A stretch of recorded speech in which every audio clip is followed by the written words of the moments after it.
Hello, Sehar. I'm so honored to sit down with you today.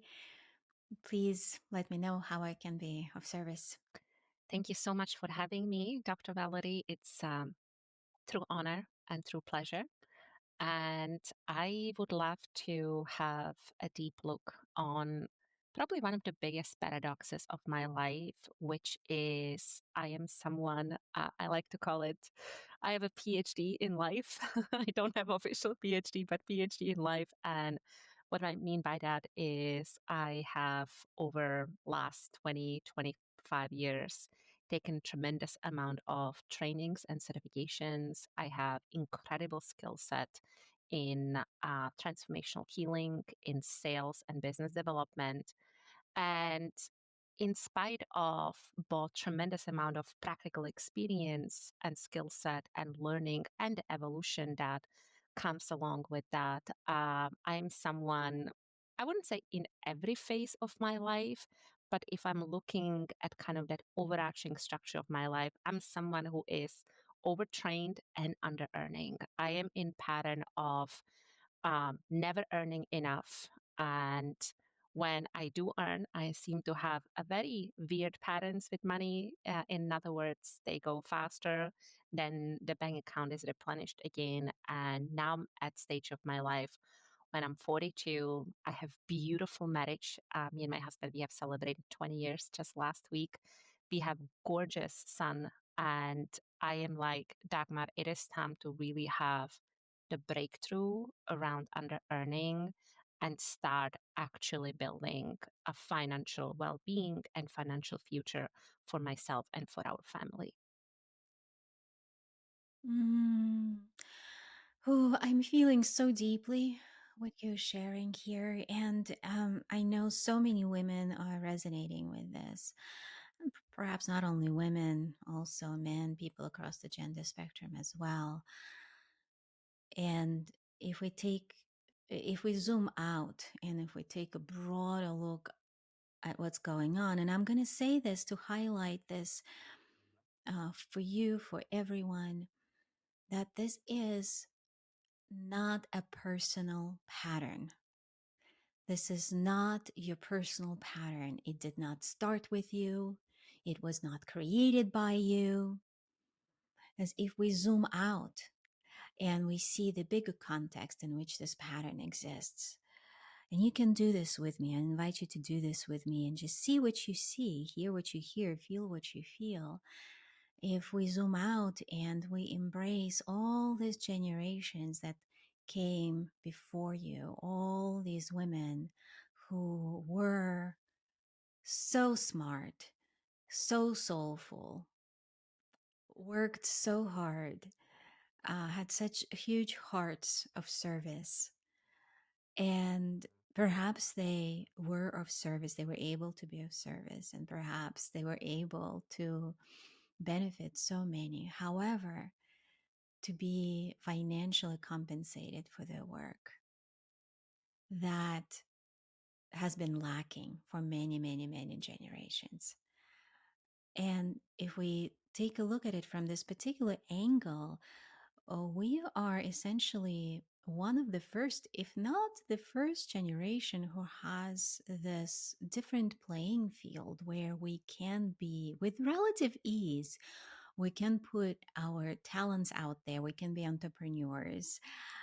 We can use our phone or a computer and internet connection and share our gifts with the world. That is unprecedented. That was not available to previous generations. So, on the one hand, we have this ease. And we also have a greater ease of access to education and learning. There are so many programs. It's not only in formal education, formal colleges, universities, but also so many opportunities to learn from amazing teachers on YouTube, with podcasts, programs, etc., etc. So all of this creates more ease, more access for us to both develop ourselves and put our gifts out there. And what has not transformed as easily or evolved with similar speed is our subconscious, our nervous system, and how they have been conditioned for many, many, many generations. That regardless of how smart we are, regardless of what hearts of service, what hearts of gold we have, what talents we have, how much we give, we're not entitled to get paid for it. Or perhaps we just going to need what we need for our bare survival, right? Bare minimum, because that has been the story for so many generations. A woman's survival was predicated on being attached to a man, to usually a husband or a father sometimes, sometimes an uncle, or whatever arrangement was being made. But essentially, it was a man who was financially sustaining a woman. And so a woman was expected to give and give and give and receive the bare minimum that she needed to survive. And so, as I'm saying this, feel how much is present energetically here with us. You know, you may feel it in your body. I feel this, oof, like a lot. And for everyone here with us, I encourage you to do the same. Feel it. Feel how you experience it in your body. As I'm saying it out loud, I'm highlighting the presence of these energies. Usually they're not highlighted, and so we're not conscious of how they affect us, usually in our daily life. So now, as we are very consciously aware they're here, it amplified their presence a little bit, but it gives us an opportunity to work with them. And the first step of working with them is understanding that these energies are not your authentic energies. They're not who you are. And these problems are not an indication that there's something wrong with you. They're not, quote unquote, your issues. Okay. So creating a little bit of a distance, right? From, okay, I have not been able to make money sufficiently in the way that commensurates with my talents and training and the work I've put in and the benefit that I create. To, okay, there's this burden of intergenerational conditioning, intergenerational trauma. It's very collective. Hmm. So as we invoke that or call that into the spotlight for this to be visible, what do you feel in your body? Mm, I feel kind of paradox and duality. I feel really Yeah. a sense of expansion and possibility around my limbs, and kind of like the contours of my body, my skeletal system, um, and then in my core, like throat, heart, gut, kind of this visceral sense of very deep heaviness and burden. Yeah. Ooh, I love it how you framed it as a paradox. It is. And in one of my transformational experiences recently, I was guided to meet every paradox with a yes. Meet each paradox with a yes. Not trying to figure out, well, which one is it? It's a yes. It all has its place and its space. And beautiful, beautiful awareness, beautiful presence with it all. So let's give it all more space to that expansive possibility, that energy you're feeling around your limbs. Ooh, and giving more space to that heaviness as well.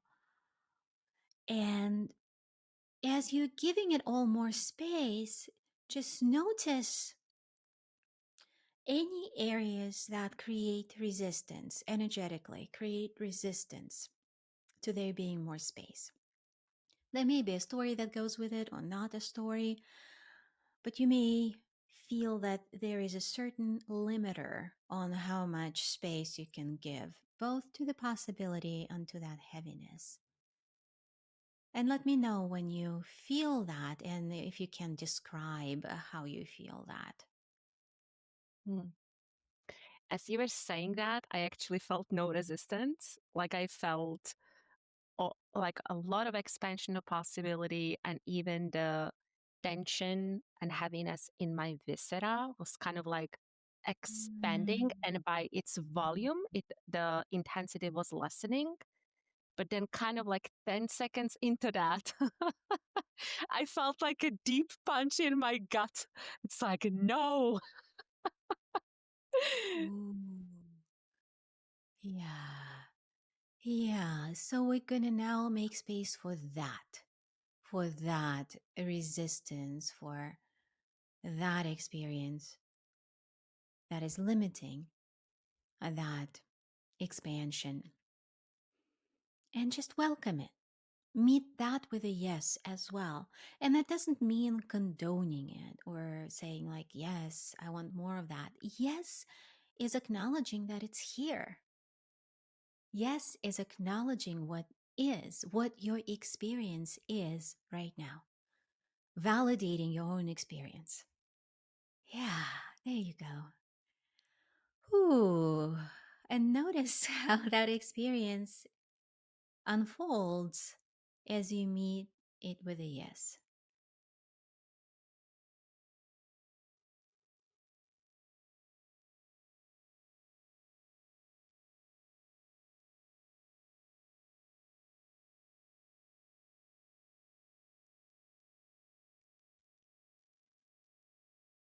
I'm actually feeling, as I'm welcoming it with yes, I'm feeling that the tension is subsiding, and I am tapping into more vulnerable part of myself. Um, I'm feeling really sad, and I am seeing that I have been really, really, really hard on myself. Oh, yeah. I have, Bring in, yeah, go ahead. mm, um, yeah, I have been very, very critical of myself that I can't make it work. Yeah. Yeah, what a beautiful discovery in there, an embodied discovery. And let us meet this discovery of this part of you. Both parts, the part of you that has been critical and the part of you that has been suffering from this criticism. Let's wrap them both with compassion, and wherever this compassion wants to come from for these parts. Maybe it's from your guides, spirit guides, angels, ancestors. Maybe it's maternal compassion. Maybe it's the compassion of the earth, the elements. Maybe it's compassion that you feel when you're hanging out with your favorite pet. Uh, or maybe it's the kind of compassion that you have for your son or for your husband or for other people in your life. Mirror reflected to you, poured into these parts. Mm. And perhaps to make it even more tangible for these parts, there are specific colors that stream in to wrap them in that blanket of comfort, support. Maybe there are particular sounds that they hear. Hmm. Maybe there are particular physical sensations that communicate that safety, that yes, that it's okay. It's okay. Yes, it has been your experience, and we've got you. We've got you. You're okay. And as you breathe with it and giving it space, giving it time, let me know how these experiences are unfolding.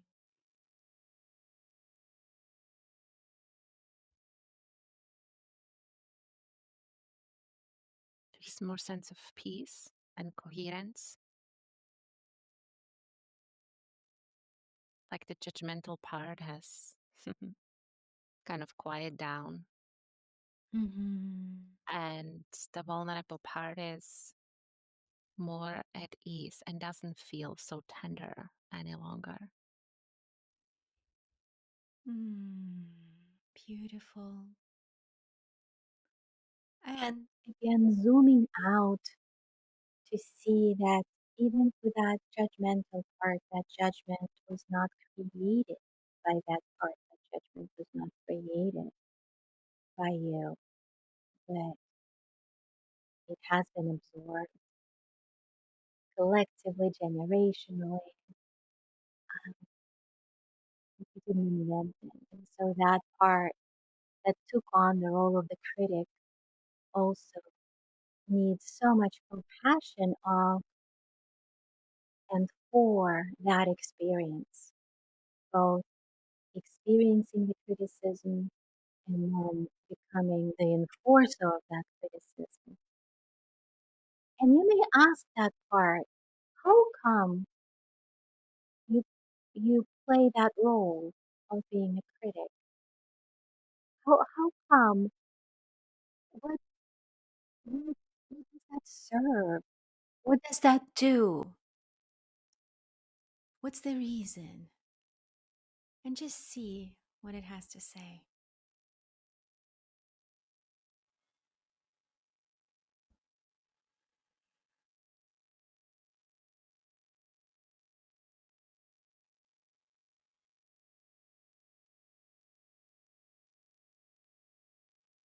I do feel a little conscious blind spot on this in terms of answers, but with that being said, what I'm seeing is I'm seeing my grandmother. I grew up with my grandmother for bulk of my um, childhood and teenage years, and she was extremely critical, and I literally feel her persona in that criticism and self judgment. Mhm. Yeah. And holding your grandma in that compassion as well. And the little you, when, when you experience that from your grandma, that criticism, and also zooming out to see where it came from for your grandma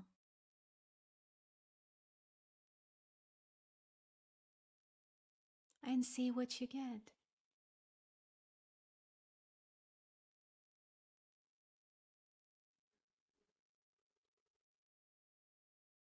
What's coming through is she growing up during Second World War and experiencing tremendous famine and poverty. Yeah.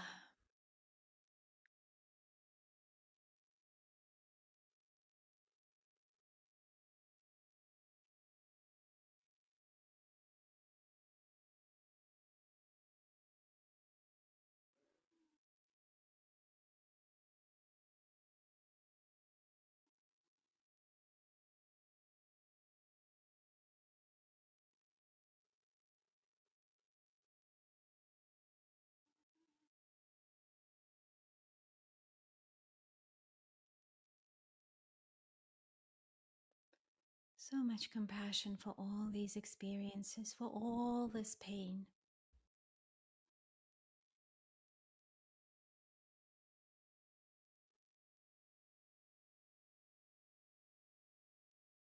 Hmm.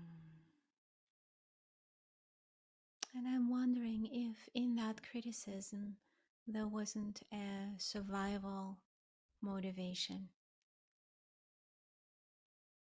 Let's Of make course, there sure. was. Yeah. Yeah, Hmm.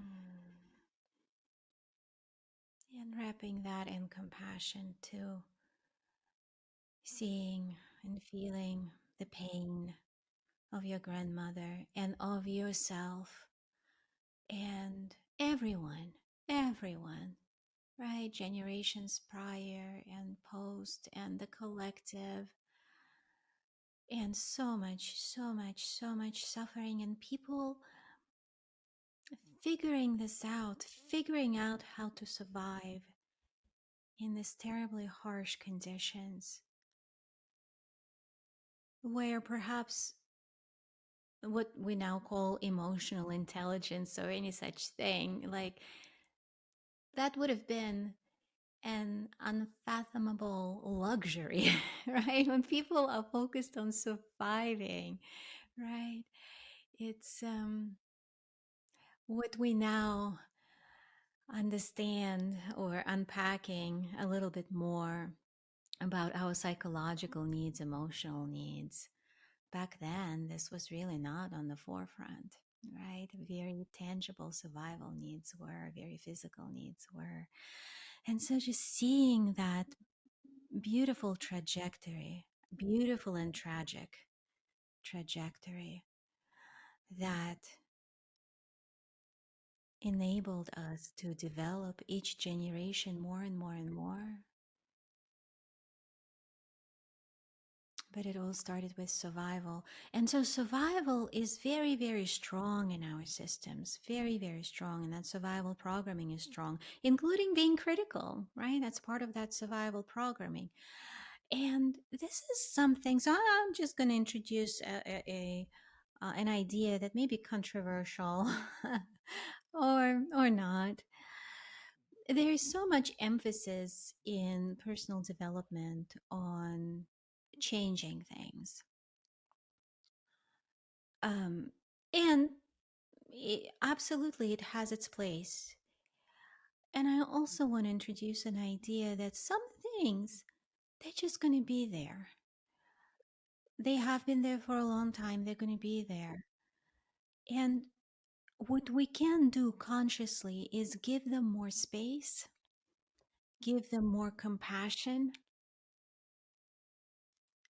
and perhaps that space allows for a different relationship with these parts, with these experiences.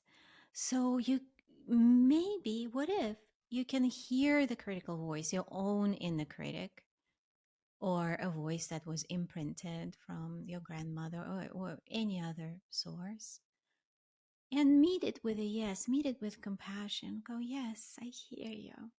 I understand where this is coming from. And remember that it has no bearing on you whatsoever. Not in the least. Not in the least. And when you're critical of yourself, meeting that voice in the same way, it will take practice. Not saying this is not a magical incantation that we're going to say it once and it's going to hold. Um, Maybe, but more likely, it's going to be ongoing practice. And it's not going to, quote unquote, work every time.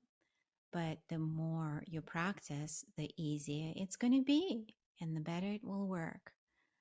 Meeting it, giving it space, meeting it with a yes, meeting it with compassion, and reminding yourself has zero to do with you, with your authentic expression, not the part that is critical and not the part that is being criticized.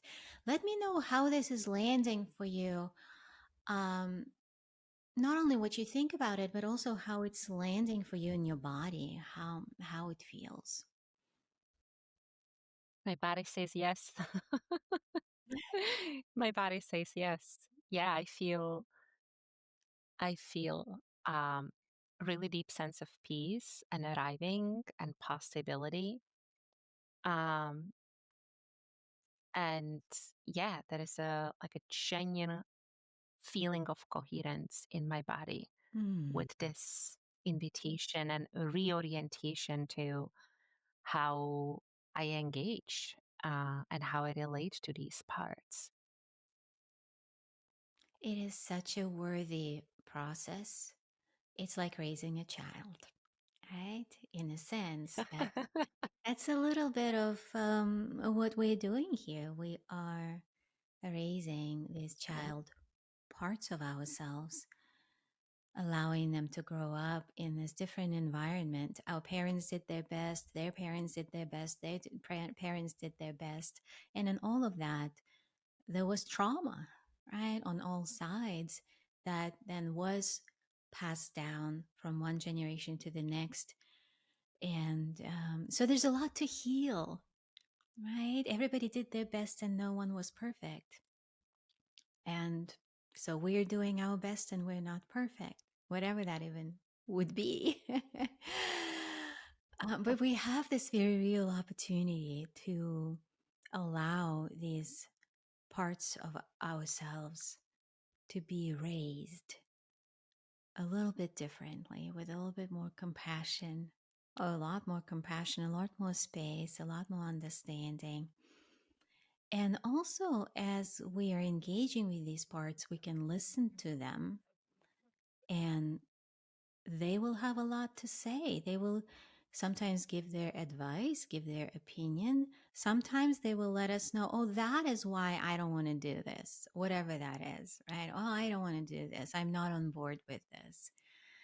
Um, and that will give you a chance to actually hear them out, give space to their fears, to their objections, and see how you can make it safer for them. Let's say that in the part, that child part doesn't feel good for whatever reason about charging money for your work or charging more money for your work. And you can investigate that and just have a real conversation, like play a favorite game with that part, or have some tea or a play tea party, or go to some place in nature that this child part would enjoy, and like really unpack what may be going on there. And it's not about tricking this part into compliance. It is about offering to play a different game, because that's what children do, right? We would play different games. We would change the rules of the game. No, no, I'm changing the rules. This is not. And it was just making shit up all the time, making up the rules, making up the games. And so with our inner children, we can do that too. Like, well, what if we change the rules of this game this way? Or what if in this game, this no longer means that? Let's say, as an example,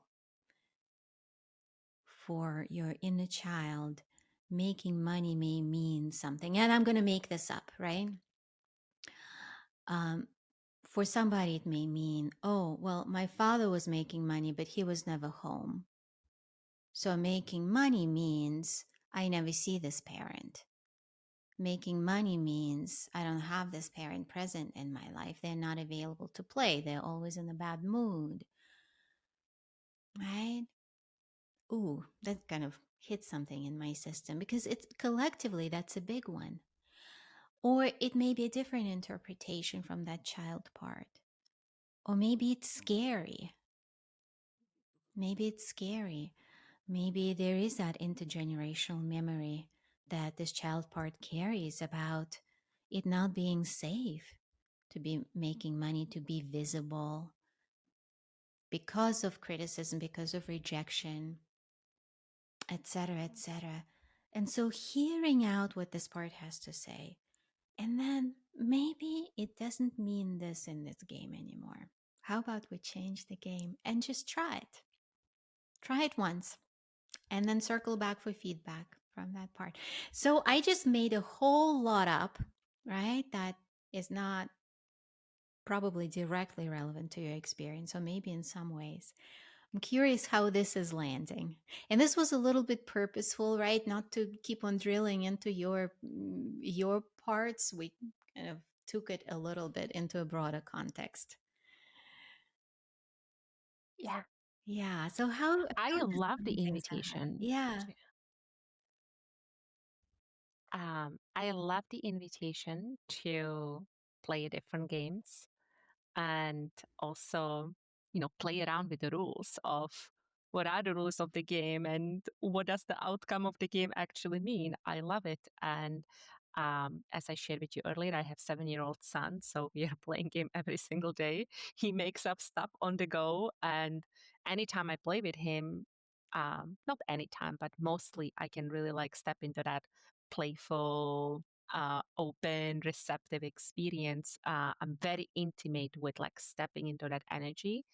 So this feels playful. This feels invitational. This feels like taking all the tragedy out of it and redefining the rules of the game with my inner child. Oh, I feel so much energy moving through my system right now. It's like really bubbly, really expressive as I'm being in the space of playfulness with you.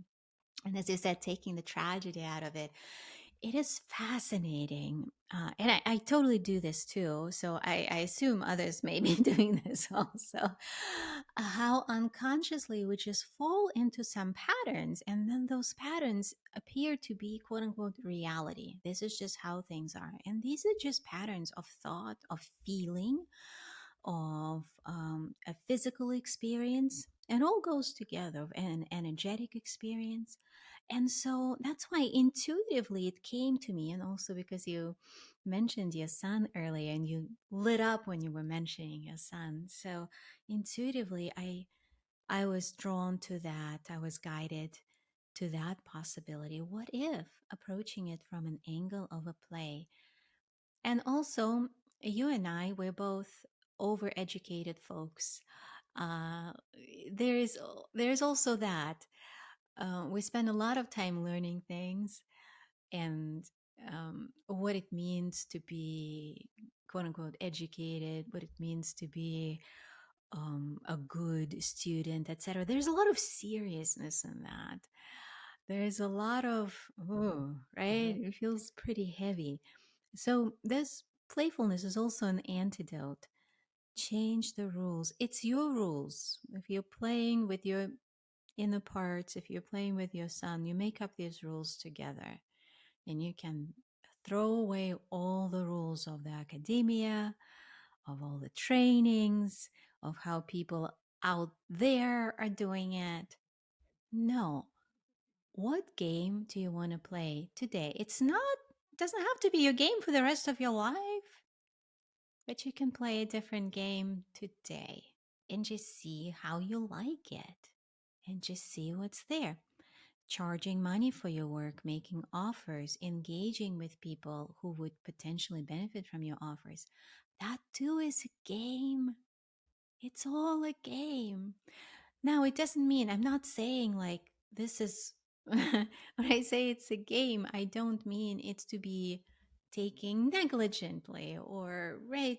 And I don't suppose you would ever think that or any one of our viewers, but I just want to super make sure. When I say a game, I mean having more fluidity in that, having more fun with that. And I don't know about you, but I actually do much better work when I'm having fun. Who would have figured?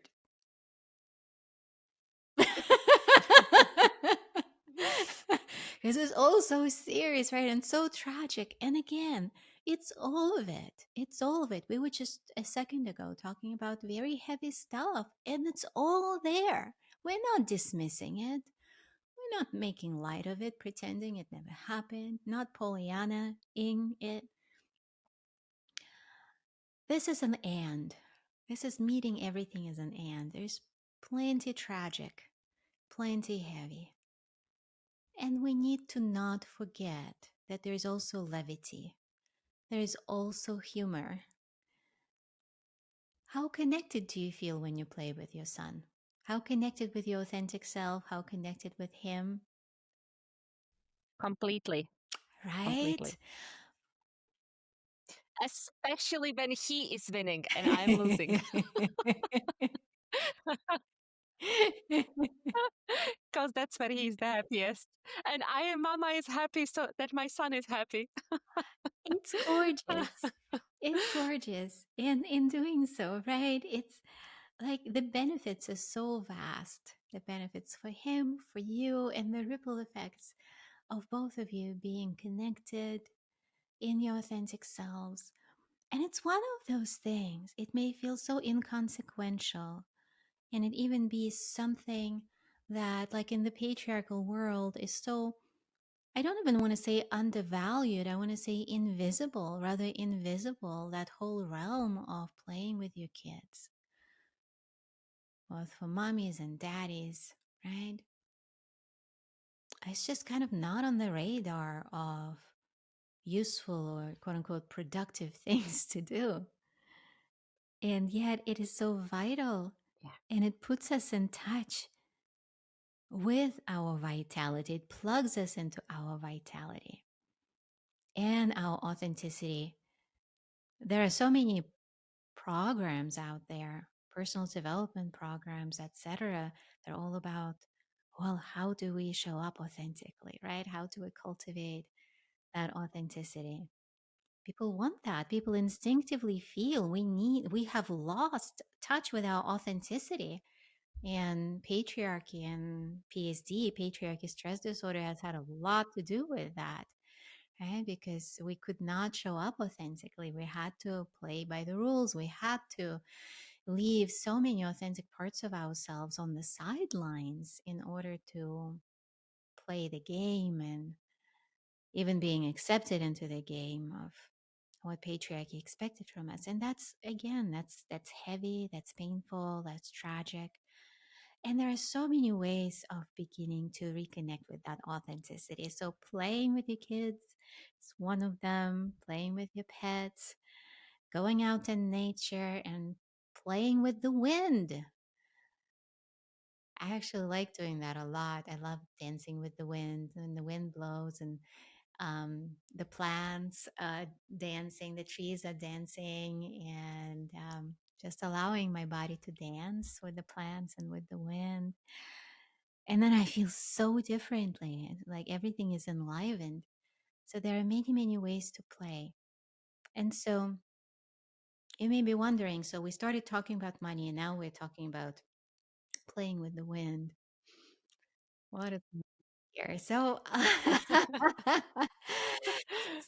so yeah, let me check in with you. So and this is an invitation. This is one of the ways we can check in. If you take a look, if you're more visual, you will take a look. If you're more audible, or auditory, I should say, you would take a listen, or more tactile, you would feel, or in any way that you can take a snapshot of where you were energetically in terms of your thinking and feeling, the whole gestalt of how you were relating to this money situation, when we just sat down together. Just get that snapshot. Just a little bit of a rewind, a little bit of a time machine. Get a sense of how it felt in your body, what it looked like. And you can say it out loud or not, up to you. It felt like an impossible paradox to solve. Yeah. How did it feel in your body in terms of sensation? Now I'm feeling possibility. Mhm. I'm feeling a genuine embodied sense of possibility. A genuine embodied sense of possibility. Now, I'm very curious about that, Sehar. How does that feel? What are the actual sensations in the body of that sense of possibility? Mm. I feel my whole body, my whole system is on board and has this sense of doability. This is attainable. There are literally no restrictions in me or no tension patterns. And there's also this subtle sense of elation Hmm. that I feel connecting with my child in this let's make up games and let's play around with rules. One day can go this, next week can go this. Um, yeah, this feels really invitational. And there is a subtle sense of elation that I'm feeling in my Oh, system. so good, so good, so good. So, to remember this sensation, let's create a reference point for it. Maybe it's a, so it can be many things. It can be a hand gesture that you will make and you will remember. It will be your key into this to unlock this domain, right? That you're in right now. It can be, touching a point in your body and going, yeah, I remember, this is what it is. It may be visualizing a certain symbol or a picture if you're more visual, and it will bring you right back to that feeling. So, do you have something that you want to use as an anchor for this state of possibility?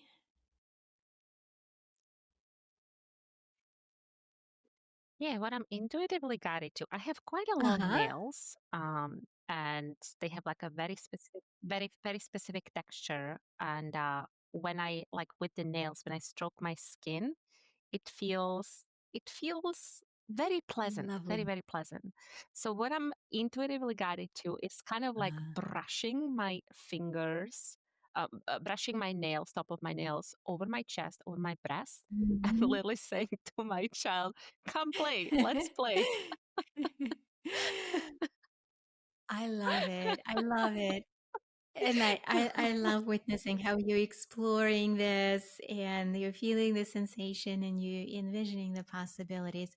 So let's just practice it here in this moment as you use your anchor, right? That brushing your nails, on your skin, your chest, your breast, and feeling that sensation as you are invoking even brighter, even more fully that state of unlimited possibility in your body, that elation, what it feels like, really exploring as if you were like in a new, beautiful place. You came on vacation and then you liked it so much you decided to stay a while, right? You're exploring. What else does it have? What is this room? What is this couch? What is this picture? I like it all. Let me get to know it better. Like exploring that embodied state. Yeah, very nice. And now we're just gonna like relax for a moment and breathe. Ooh. And let everything relax, let that sensation relax, let the imagery relax. And I think about work for a moment. Think about work. I think about, okay, I'm gonna do this next. This I have this coming up. Um, okay, and you may notice something is shifting in your body. Maybe something is shifting in your thoughts. So continue thinking about work and what you're gonna do next for work. And when you solidly have that picture of what you're gonna do, then engage your anchor and invoke that embodied feeling again. And hold that as an and, right? Hold both. Okay, you have that vision of the work you're going to do. And this is the feeling. This is the sensation. This is the spirit. This is the energetic imprint that you're introducing it into. All right. Beautiful. Now, gonna relax, take a few breaths. Ooh, maybe shake it out a little bit, just shaking out your hands, your shoulders, your hips, your feet. Oof. Ah, I shook out my voice. Yeah, and one more time, bring up maybe something even more, should I say, demanding or more something about work that would feel like, oh, I need to mobilize even more for that. Bring that up in your imagination. Bring up that plan. Okay, that's what I'm going to do next. I'm going to do next. Maybe, dare I say, maybe it involves actually making an offer. Maybe it involves making an offer so that you can get paid for your work and you can get paid well for your work and see what it brings up and making space for it all. I just want to emphasize that we're not trying to just ignore what is naturally arising, what's already there. We're saying yes to everything. We're meeting, greeting, making space for it all. So you're imagining you're gonna make an offer. I'm gonna take it a step further. This offer is going to be accepted with so much delight, with so much joy, and you are receiving money in this transaction also with so much delight and so much joy and gratitude on both sides. Like, oh my gosh, one of my clients early on wrote me a handwritten note, and I kept it and I refer to it every time I forget, or when I remember to refer to it when I forget. And that note said many good things. Among them, I can't believe that I can just pay money and do what we do together and get to do this thing with you. And that was her sentiment. And it completely blew my mind. All of my patterns about not deserving, they were so challenged by that, that somebody said very genuinely, I can't believe that I can just pay money and I get to benefit from what you have to offer. We get to do this together. So I'm sharing it with you and everybody with to whom it may concern, with whom it may resonate and be helpful. Mm.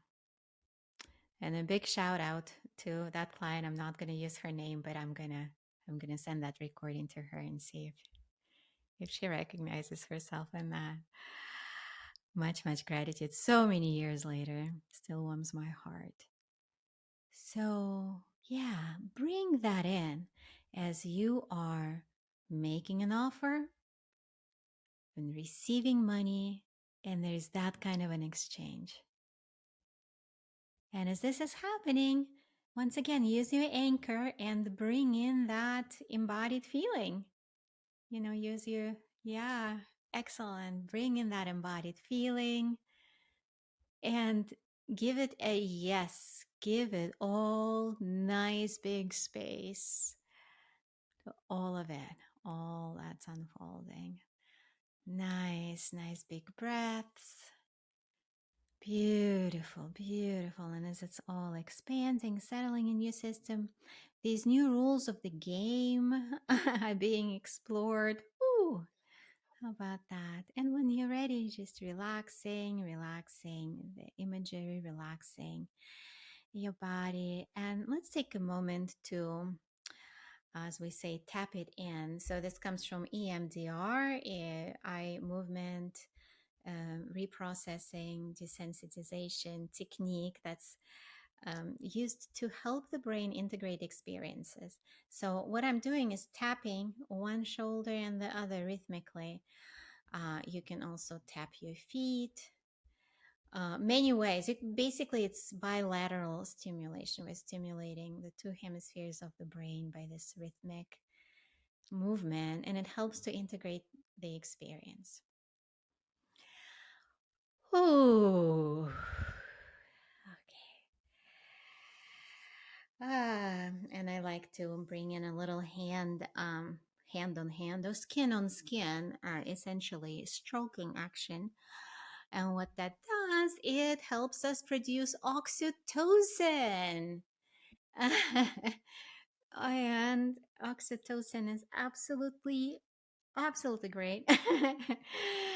uh, Promotes bonding connection, including with these parts of ourselves that we're just working with. It promotes learning as well, so all good things, and overall a sense of well-being and safety. So kind of can't go wrong with that. All right, here we are. I would love to hear from you, Sehar, how that is landing, where you are right now, how you're feeling with what we've just done together.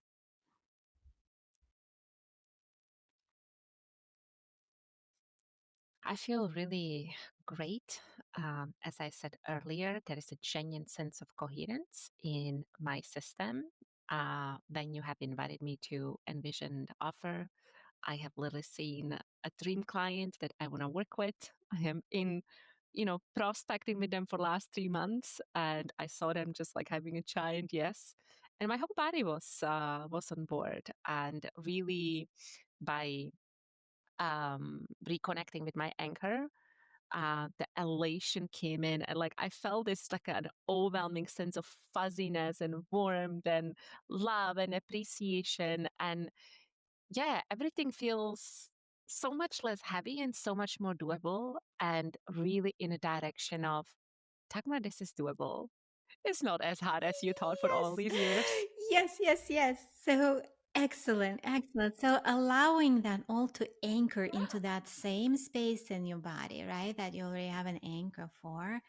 Oh, look at that. It's not as hard as you thought for all these years. Very nice. Beautiful. Yeah, great.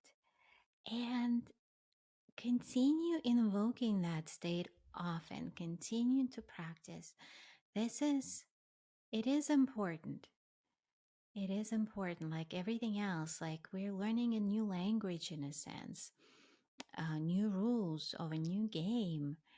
And that takes a little practice. We will still sometimes slide toward the old rules and the old game because we played that for longer. So just keep on practicing. And when you slide back, meet that with a yes and acknowledgement and compassion, and then give it another go. Right. And you can always revisit this session. As you know, we'll be posting a recording of this session, so it will be accessible to you. And I hope that it will benefit many who will also watch it and feel it along with us. And that is an invocation I want to make as we are coming to a close. Um, yeah, the invocation, the intention that all beings benefit from the work that we're doing, that what we've done here together and what we'll continue doing, what we're doing in the world right now. May all beings be happy. May all beings be free from suffering and any kind of bondage and fully awake to their true nature. And with that, um, in the comments, I'm going to put some links for next steps for those who feel drawn to explore this kind of work further. We have workshops coming up. We have things you can engage with in different formats. I'm not saying that out loud now because these links will keep on changing every few weeks. And I hope that this recording will remain helpful for longer than that. And I just want to thank you from the bottom of my heart, Sehar, for making yourself available to be on this call and in this position of receiving healing, inviting healing, sharing so generously with all of us about where you are, your life, your vision, your desires, and challenges. I hope it was beneficial to you.